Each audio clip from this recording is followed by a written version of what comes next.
Selamat Paskah untuk kita semua, saudara-saudariku dimanapun kita berada.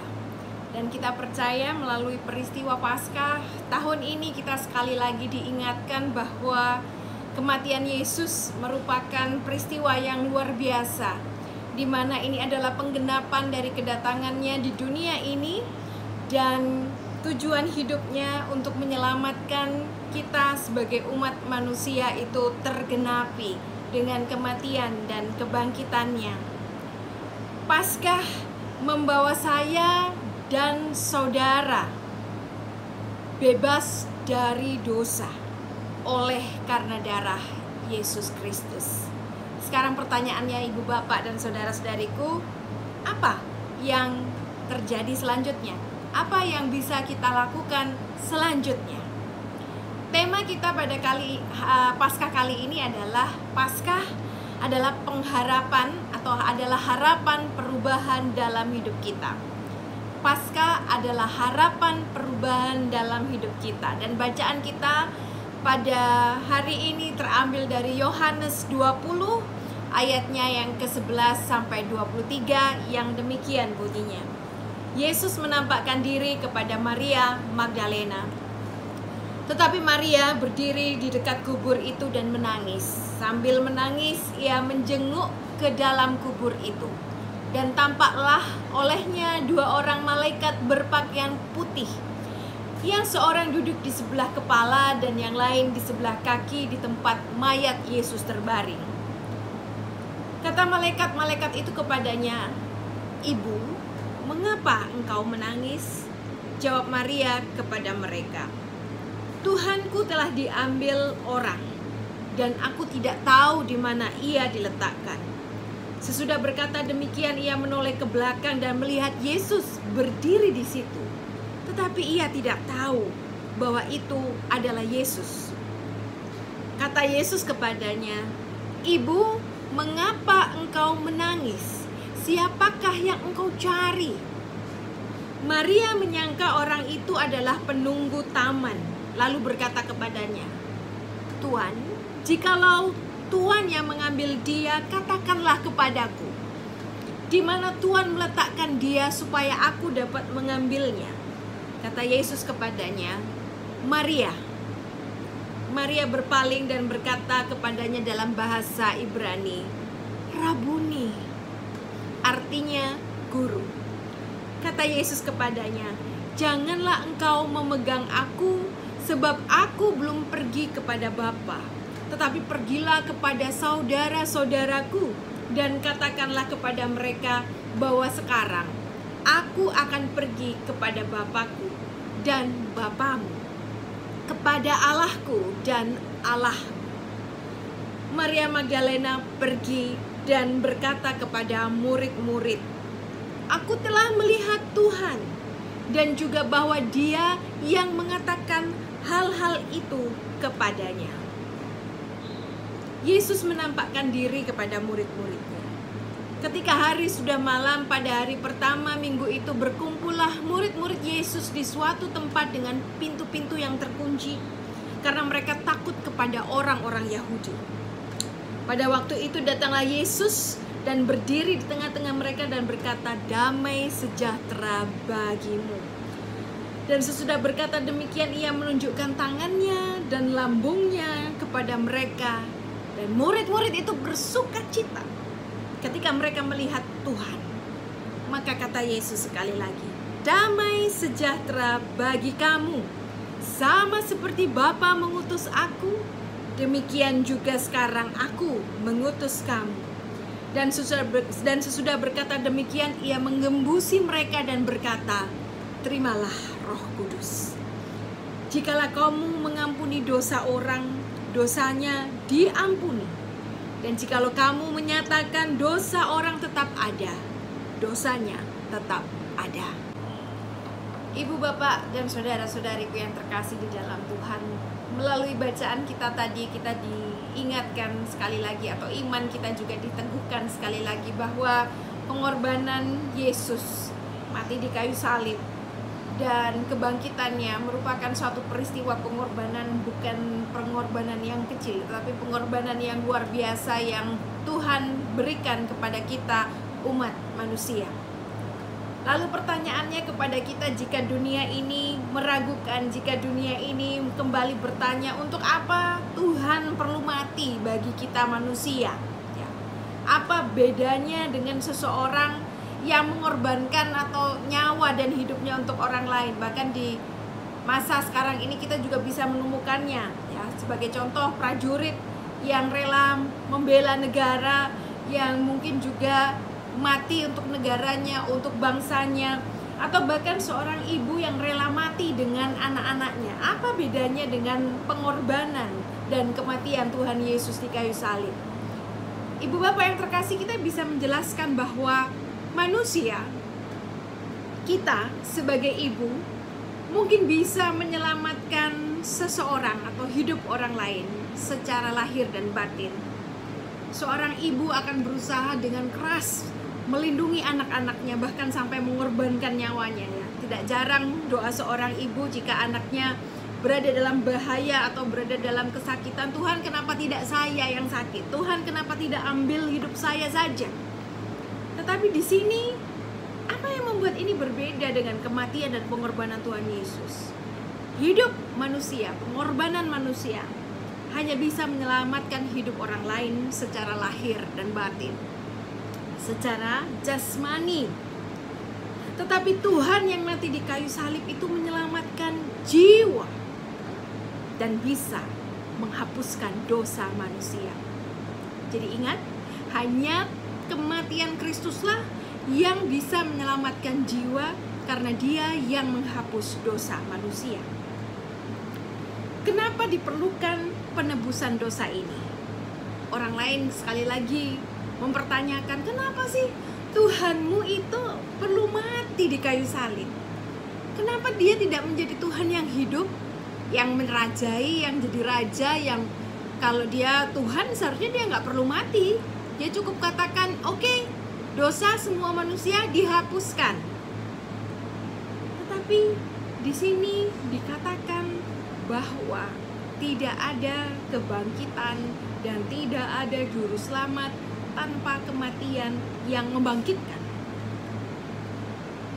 Manusia yang mati secara badani dilambangkan oleh kematian Kristus di kayu salib. Dan roh yang bangkit itu, yang membawa perubahan dan penuh harapan itu, diperlambangkan atau diwakili dengan peristiwa kebangkitan Yesus. Karena selama manusia hidup di dunia ini, kita yang hidup secara badani ini akan tetap melakukan dosa sampai akhir hayat kita, ibu bapak dan saudara-saudariku. Sehingga kita diperlukan untuk bisa memiliki pengharapan dan kebangkitan di dalam roh. Luar biasa bukan? Roh kita inilah yang harus dihidupi. Roh kita inilah yang harus memiliki pengharapan. Karena apa? Karena jika roh kita tidak hidup, jika roh kita ini mati di dalam pengharapan, maka dosalah yang berkuasa atas hidup kita. Dosa membuat manusia tertutup mata hatinya, sekalipun sepertinya dia tidak melakukan kejahatan. Saya dan saudara tidak terlepas dari itu. Ibu bapak yang terkasih, sepertinya kita ini tidak pernah melakukan kejahatan, tidak pernah melanggar hukum, tidak pernah melakukan sesuatu yang kriminal seperti itu. Tetapi bukan berarti kita tidak berbuat dosa. Dosa itu tetap menunggu dan menutup hati kita. Seperti salah satu contohnya adalah cinta yang berlebihan itu bisa menjadi dosa. Kenapa saya bisa katakan demikian? Saya ingin mengambil contoh saja. Saya sebagai orang tua, kita sebagai orang tua, ibu bapak yang terkasih di dalam Tuhan, terkadang cinta kita ini sebagai seorang ibu, sebagai seorang bapak ini terlalu berlebihan kepada anak-anak kita. Sehingga cinta kita yang seharusnya itu membangun menjadi cinta yang mematikan kehidupan anak-anak kita. Kita kalau anak kita punya salah, sekali ditutupin, dibela, sekali oh ya nggak apa-apa, 2 kali nggak apa-apa, sampai mungkin berujung besar kita banyak menyaksikan orang tua yang gagal menjadi orang tua yang berkenan di hadapan Allah ketika mereka mulai menganulir, mulai melindungi dosa-dosa anak-anaknya. Banyak sekali contohnya ya. Ibu bapak yang terkasih, ini kan seharusnya menjadi sesuatu yang membangun, tetapi karena dosa menutup pintu hati kita, mata hati kita, maka cinta yang seharusnya membangun itu menjadi dosa. Nah, salah satu contoh kecil, Maria dengan kesedihan dan penderitaan yang dia alami, akhirnya juga tertutup hatinya. Ketika dia sudah bertemu dan melihat Yesus di sana, dia tidak mudah percaya bahwa Yesus adalah Dia yang bangkit. Sama seperti kita pada hidup kita kali ini, kesedihan dan penderitaan menutup hati kita, sekalipun mungkin jawaban itu sudah ada di hadapan kita atau diberikan oleh Tuhan kepada kita semua. Udah tahu hubungannya dengan kekasih ini toksik, penuh hubungan yang tidak membangun di hadapan Allah, tetapi tetap kita jalani karena sudah buta mata hatinya. Penderitaan oleh COVID yang ada, semua orang mengalaminya, tetapi kita kadang merasa bahwa hanya kita satu-satunya yang menderita di dunia ini, yang kehilangan pekerjaan, yang kehilangan segalanya, yang gak bisa jalan-jalan. Padahal di luar sana masih banyak orang yang kehilangan sanak saudaranya yang meninggal karena pandemi ini. Mereka yang benar-benar kehilangan pekerjaan dan gak bisa lagi cari hal-hal yang lain untuk memenuhi kebutuhan hidup mereka. Kita tidak sendiri, tetapi penderitaan dan kesedihan itu membuat kita tertutup mata pintu hatinya, sehingga fokus kita itu hanya pada diri kita sendiri, pada rasa sedih itu, pada penderitaan itu, sehingga kita tidak bisa lagi melihat pengharapan-pengharapan yang diberikan Tuhan di dalam hidup kita. Berikutnya Bapak Ibu, apa yang bisa kita ambil dari bacaan kita kali ini? Kita diberikan judul sekali lagi, Paskah adalah harapan perubahan dalam hidup kita. Kebangkitan Tuhan sekali lagi menjadi tolok ukur, menjadi peristiwa di mana Yesus yang menyelamatkan kita ini memerintahkan kita juga untuk bisa menyaksikan kebangkitannya kepada banyak orang, kepada dunia ini. Dan harapannya ini bukan menjadi peristiwa atau berita yang disampaikan menjadi seperti peristiwa kabar kabur, ya. Habis dikabarin lalu kabur semua, ya kan? Mengabarkan Yesus bangkit dalam peristiwa Paskah seperti ini. Tapi setelah Paskah pada kabur semua nih, murid-muridnya, pengikut Tuhan ini. Semua pada sibuk lagi kembali ke dalam ritmenya sendiri-sendiri. Nah, ini namanya kabar kabur, atau kalau orang Jawa bilang, saya dari budaya Jawa, woro-woro. Ya, jadi biasanya semua ini pengumuman, woro-woro itu pengumuman ya. Beda kan bersaksi dengan memberikan pengumuman tentunya. Ketika kita bisa woro-woro, Yesus bangkit. Setelah itu apa? Apa yang bisa kita lakukan? Nothing, nggak ada. Ya. Tetapi hari ini kita diingatkan sekali lagi bahwa Maria diperintahkan oleh Yesus untuk menyaksikan kebangkitannya kepada murid-murid yang lain agar mereka percaya. Dan ketika Yesus pun menampakkan diri kepada murid-murid yang lain, di saat mereka ketakutan, di saat mereka mungkin bersembunyi dalam tekanan, dalam rasa tidak aman, ya, Dia hadir di sana, meyakinkan mereka dengan menampakkan luka-luka di tubuhnya. Bukan untuk pamer ini, tetapi untuk meyakinkan dan membuktikan bahwa Dia benar-benar mati dan bangkit. Manusia ini kan begitu. tidak mau percaya dulu tanpa fakta, tanpa bukti, sehingga Tuhan harus menunjukkan itu. Ini loh, cucukkanlah tanganmu di dalam luka-lukaku. Kebangkitan Yesus memberikan kita pengharapan. Ini yang juga harus kita garis bawahi ketika Yesus menampakkan diri kepada murid-muridnya. Kebangkitannya memberikan kita pengharapan untuk bisa melanjutkan kehidupan kita dan perjalanan kesaksian kita tentang Yesus Kristus seperti yang dialami oleh para murid yang menyaksikan Yesus hadir di tengah-tengah mereka pada malam hari itu. Indah bukan ibu bapak yang terkasih? Sungguh indah. Jadi bukan kepada pembuktiannya saja yang menjadi penekanan di dalam firman Tuhan yang kita renungkan pada hari ini. Bukan hanya kepada pembuktian bahwa dia benar-benar mati dan bangkit, tetapi kepada hadirnya dia untuk memberikan kita kekuatan di saat kita takut, di saat kita lemah, di saat kita menderita. Di sanalah dia hadir untuk memberikan pengharapan bagi kita melanjutkan kehidupan kita. Bayangkan saja di tengah-tengah pandemi ini, kita kehilangan orang-orang yang kita kasihi, kita kehilangan dukungan dari orang-orang yang kita sayangi. Semua orang sibuk mungkin dengan masalah mereka sendiri-sendiri, pergumulan mereka sendiri-sendiri, tetapi kita bisa tahu setahun ini kita melewatinya bersama dengan Tuhan. Kehadirannya itu menghadirkan orang-orang yang luar biasa dalam hidup kita, yang membuat kita yakin bahwa Tuhan, aku tidak sendiri. Aku bisa melalui ini semua bersama denganmu ketika engkau mengirimkan orang-orang di sekitar kita yang luar biasa, yang mensupport kita. Dan inilah sesaatnya bagi kita juga kemudian bertanya kepada diri kita sendiri. Ya, Yesus bangkit, aku tertebus, aku diberi pengharapan, lalu apa?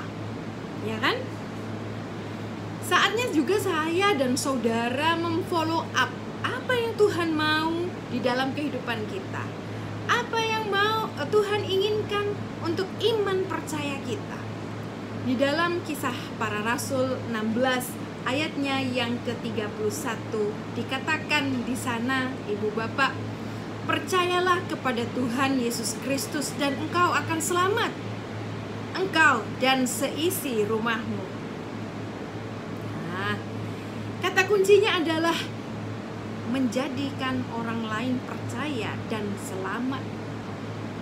Ini tugas kita sekarang, dan dimulai dari lingkungan yang terdekat.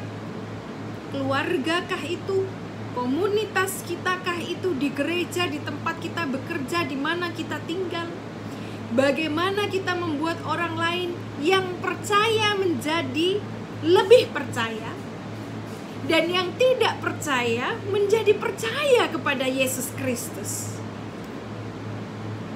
Inilah tugas kita ketika kita harus menampakkan kualitas Kristus di dalam kualitas hidup keseharian kita.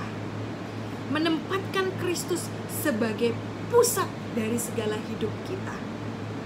Ya, ini berarti juga membangun kehidupan religius, kehidupan ibadah yang erat bersama dengan Tuhan.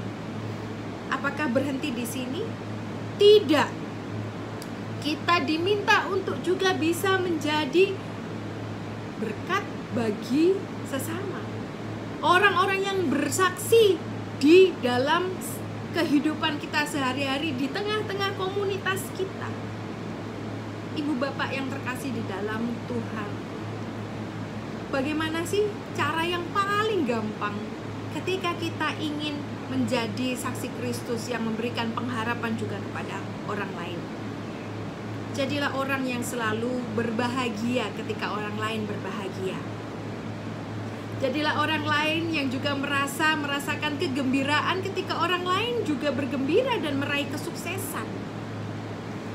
Jadilah support system bagi mereka yang lemah. Karena ini penting. Kita seringkali bicara tentang kasih yang tulus, kita berbicara tentang bagaimana menjadi contoh yang baik di hadapan Tuhan dan sesama. Tetapi kadang kita merasa sedih loh, atau iri bahkan ketika orang lain mungkin meraih kesuksesan, ketika orang lain mungkin mendapatkan sesuatu yang lebih baik dari kita, jabatan yang lebih baik dari kita, kita merasa, oh kenapa, why not me? Dan kita merasa iri, dia kan itu mendapatkan kesuksesan ini karena dia tidak adil, dan sudah mulai berpikiran negatif. Kita melihat orang lain sedih, susah, depresi, stres, kita selalu ngomong, oh cuman gitu aja kok, aku pernah kok mengalami yang lebih berat, gitu aja. Atau yang paling gampang juga, kita sebagai orang Kristen cukup datang dan berdoa, selesai. Padahal orang yang stres atau mengalami depresi, mereka membutuhkan pendengar yang bisa menuntun mereka, mewadahi semua perasaan mereka. Dan itu tidak hanya cukup dijawab melalui doa, walaupun doa itu penting, ibu bapak. Orang yang sakit kita doakan itu penting. Tetapi ketika kita tahu bahwa apa yang kita bisa lakukan ini, kita bisa melakukan lebih bagi dia, bagi mereka, orang-orang yang membutuhkan, kenapa kita hanya cukup dengan berdoa? Kalau kita bisa memberikan yang lebih, kita bisa berbagi berkat yang lebih. Oleh karena itu, Paskah ini, pengharapan ini ingin mendorong kita semua untuk memberikan lebih dari apa yang sudah bisa kita lakukan sekarang, yang sesuai tentunya dengan kemampuan kita. Kalau dulu mungkin kita sebagai orang Kristen, kita hanya cukup bisa berdoa, aku mendoakan kamu ya, itu baik. Tapi kalau mungkin sekarang Paskah kali ini kita dituntut untuk memberikan perubahan. Oh ya, setelah bisa berdoa, apa lagi yang bisa saya berikan? Waktu saya kah? Tenaga saya kah? Materi yang saya miliki kah? Ketika kita juga bisa merubah kehidupan orang-orang sekitar kita, komunitas kita. Bagaimana kita juga sebagai hamba Tuhan mengesampingkan ego kita, bahwa apa yang kita dapatkan hari ini, apa yang kita capai hari ini, gembala yang mendapatkan domba-domba yang diberkati ini adalah semua karena Tuhan, bukan karena keakuan kita, kepandaian kita, title kita, ilmu kita. No, ini semua karena Tuhan. Kita di dalam keluarga, suami istri, kita dan komunitas, sudahkah kita juga menjadi tetangga Kristen yang baik, yang bertoleransi kepada orang lain? Ya, kalau Paskah, Natal, kepinginnya dikunjungin. Tapi ketika orang lain mungkin merayakan hari besar ibadah mereka atau hari besar agama mereka, mengucapkan selamat saja tidak mau. Tidak pernah terlibat dalam aktivitas-aktivitas di kampung, di lingkungan sosial. Tidak mau juga memberi diri dan waktu. Sebagai mungkin masyarakat diaspora, kita ini nggak mau memberikan arti di mana kita berada, ya, di tempat di mana kita berada. Oh ini loh, aku sebagai orang Indonesia Kristen ini begini, kita perkenalkan itu kepada mereka. Jika demikian, apa yang bisa kita ambil dari renungan kita pada hari ini? Bahwa percaya pada kebangkitan Yesus itu harus disertai dengan perubahan dalam hidup yang mengarah pada kebenaran dan kebaikan dalam Kristus. Kebangkitannya membawa perubahan dan pengharapan. Tetapi ini akan menjadi satu hal yang sia-sia jika kita, umat yang percaya, saksi-saksi Kristus yang hidup ini, tidak bisa menggaungkan kebangkitan dan penebusan dosanya ini kepada banyak orang melalui kisah hidup kita yang kita jalani sehari-hari. Oleh karena itu, ini adalah panggilan saya dan saudara. Mari mulai berefleksi diri bahwa peristiwa penting Paskah yang kita alami ini benar-benar mengubahkan hidup kita. Kita ingin diampuni dosanya oleh Tuhan. Mari kita juga belajar mengampuni orang lain. Kita ingin diterima di dalam kerajaan surga, maka mulai beranilah membuka diri untuk menerima orang lain di sekitar kita dan perubahan-perubahan yang terjadi di dunia ini. dan tetap menggaungkan kebenaran itu bersama dengan Tuhan, Sang Juru Selamat yang hidup. Tuhan Yesus memberkati kita semua. Amin.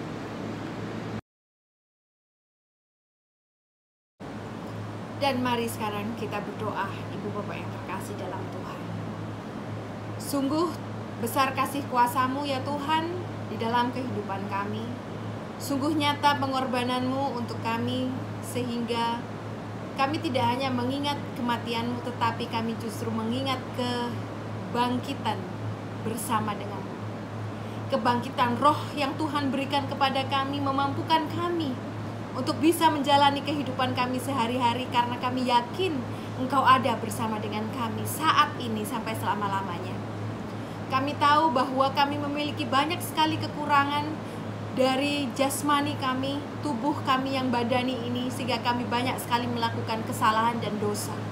Tetapi Tuhan, dalam Paskah ini kami ingin berpengharapan bersama dengan-Mu bahwa tidak ada yang terlambat, tidak ada akhir dari setiap penderitaan atau dosa yang membelenggu kami, tetapi akan selalu ada pengharapan baru dalam kehidupan kami, bahwa kami bisa